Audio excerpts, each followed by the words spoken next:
Cuba is the largest and most populated island in the Caribbean, home to approximately 11.2 million people.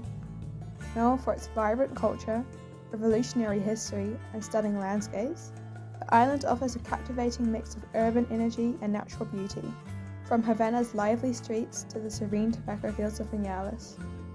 Cuba also prides itself on its unique healthcare system, which provides universal and free access to medical services, and boasts the world's highest doctor-patient ratio.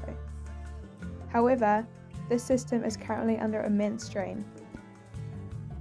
Shortages of essential medications and resources, exacerbated by the US embargo, economic challenges, and the lingering effects of the COVID-19 pandemic, now pose serious issues. Alarmingly, about 70% of essential medications are unavailable. These shortages also apply to contraceptives, which are critical for family planning and reproductive health. This documentary delves into the impact of contraception shortages on family planning in Cuba, told through the voices and experiences of Cuban women and doctors. The World Health Organization defines family planning as the ability of individuals and couples to anticipate and attain their desired number of children and the spacing and timing of their births.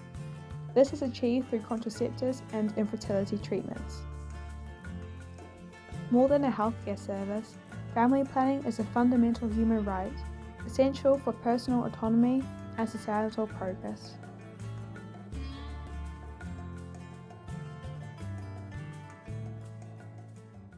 La planificación familiar en Cuba está organizada desde la atención básica de salud, la atención primaria de salud. Ya en los consultorios se identifican las posibles familias que quieran tener descendencia, se identifican los factores de riesgo que pueda tener esa familia y se le garantiza información, medios, métodos que facilitan que la familia o la persona pueda planificar la cantidad de descendientes que tengan, el momento que tengan, el intervalo entre uno y otro.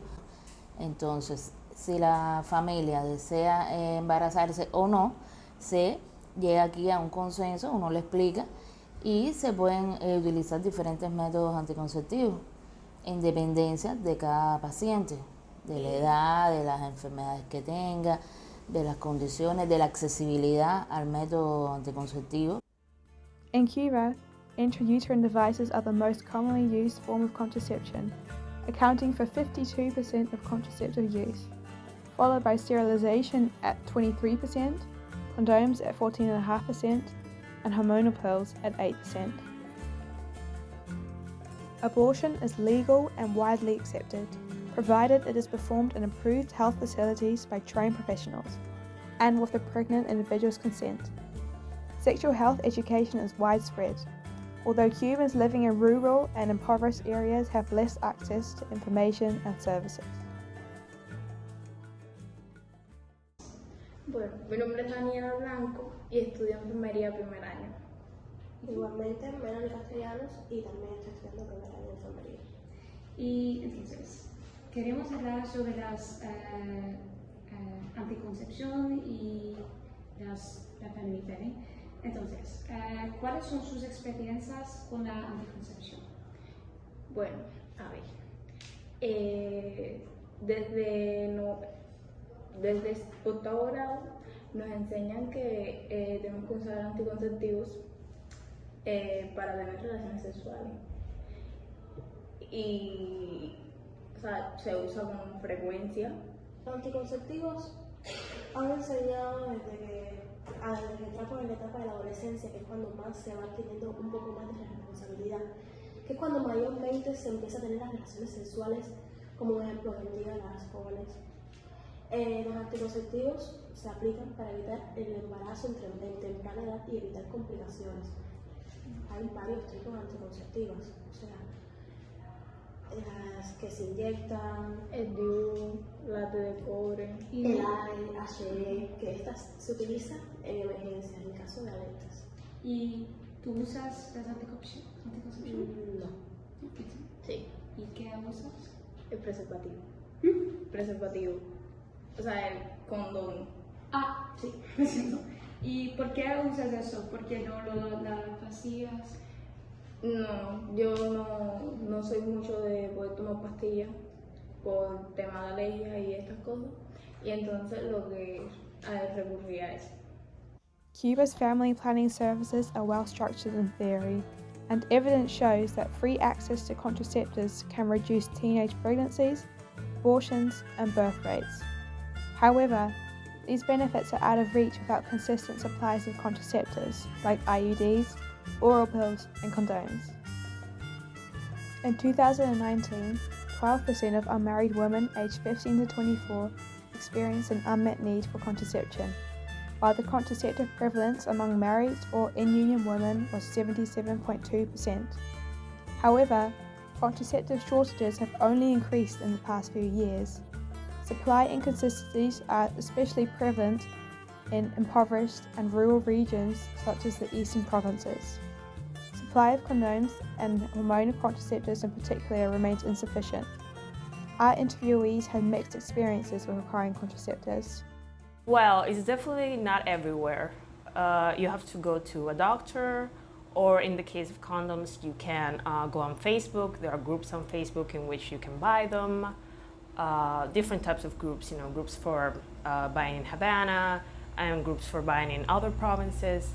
And there's also like WhatsApp groups for people that sell them, like buy them in the US or other countries and import them and sell them. Sometimes you know someone that knows someone that sells them. It's definitely a struggle sometimes, but if you look really well, then you can definitely find them. So you always have access to them? Most of the time, yes, I do look for them. Condoms, it's curious because sometimes you get like one that's like really good quality for like 50, 100 pesos, but sometimes you get like 3 for 100, but like less quality. It depends on the brand. There are different brands. We have a national brand, but those aren't really that good. They're really cheap, but they're not that good. So we prefer to pay more and just be safe.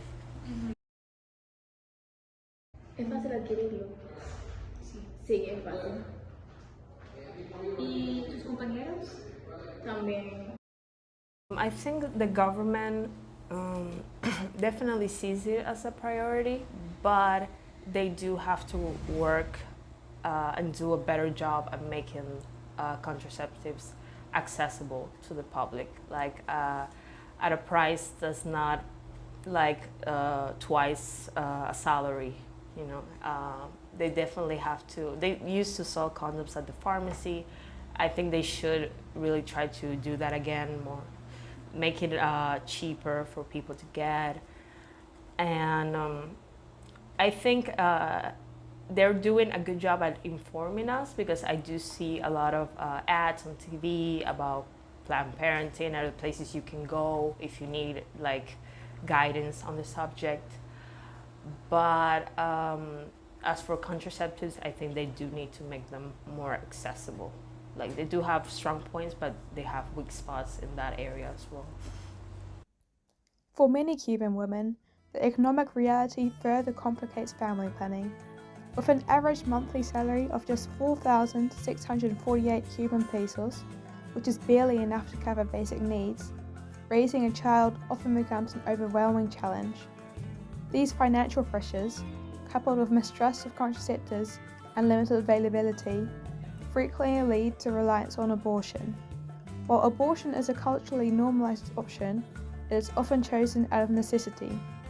Cuba's abortion rate of 30.4 per 1,000 women aged 12 to 49 parallels rates in high-income countries. A ver, la pregunta que me hiciste fue si hay escasez en métodos anticonceptivos. Si hay escasez con los métodos anticonceptivos, y esto ha traído consigo un aumento en el número de embarazos no deseados, de abortos provocados y de aumento en la incidencia de enfermedades de transmisión sexual.